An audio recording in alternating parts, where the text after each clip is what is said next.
Hi. Thank you for your time, first of all. Sure. Where are you? Are you at home? I'm in Toronto. I'm at home.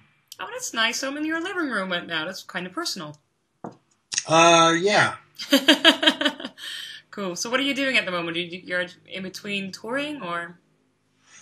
In between, well, we're working on a new record, so we're almost finished writing the album. We're at the point where we've got a good batch of songs, like songs that I personally really love. A lot more than usual that I actually am very confident with. We've been lucky where songs that have been kind of on the fence with us have blossomed in the studio. But this time around, there's just so many songs that we've got at the demo stage that we're very excited with. So, oh, this is very good. So, what does a song need for you to have that much confidence about it afterwards? How come it's working so well? I just have to like it. I mean, it's that intangible thing about a song or a band or an album that just kind of hooks into you. But there were some songs that might make the cut, but there's some songs that are lean more on the poppy side because we do have that about us.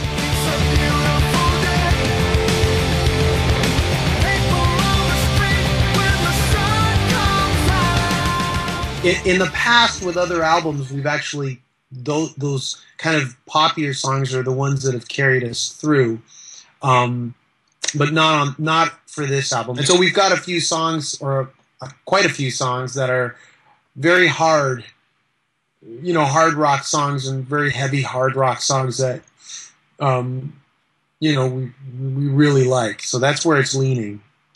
So would you say this is like the best stuff you made so far, or is it just that's for the moment? Every band says that. That not I true. Mean, that's such an old, tired. People are so bored of hearing from bands going, "Oh, this is our best album ever." So I would prefer to compare it to older albums, and I think that this record at this stage, it's hard to tell, but this record's more in line with albums like Below the Belt and We Sweat Blood. Now I might not be the flashiest dresser in the room. I might not know how to look a girl in the eye. I might not have the right pickup lines. But I'll tell you what I got.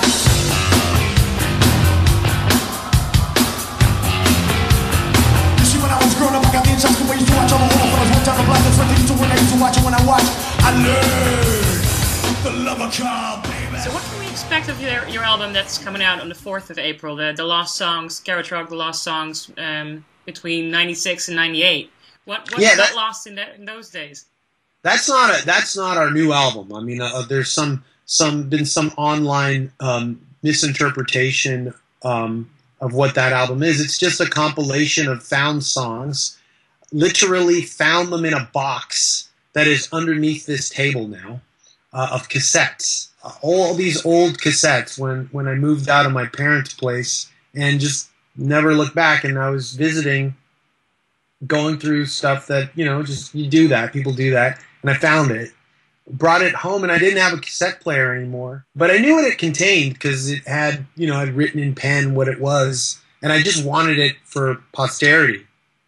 And so I was going through it. I got a digital cassette player that digitizes cassettes, and I was just going through it, and then I started finding all these songs, and I digitized about 33,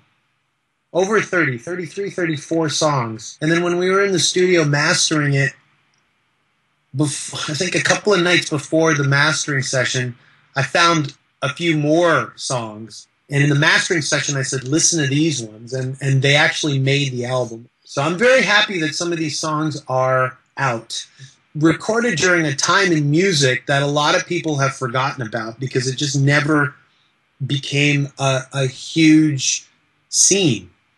Bands like the White Stripes, I think, became the biggest band from that scene.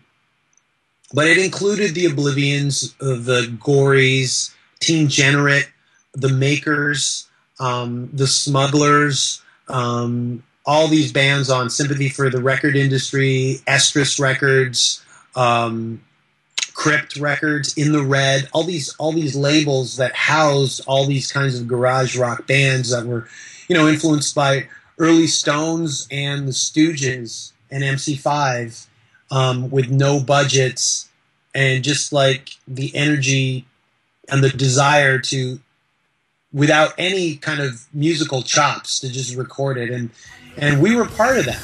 The love of car, baby.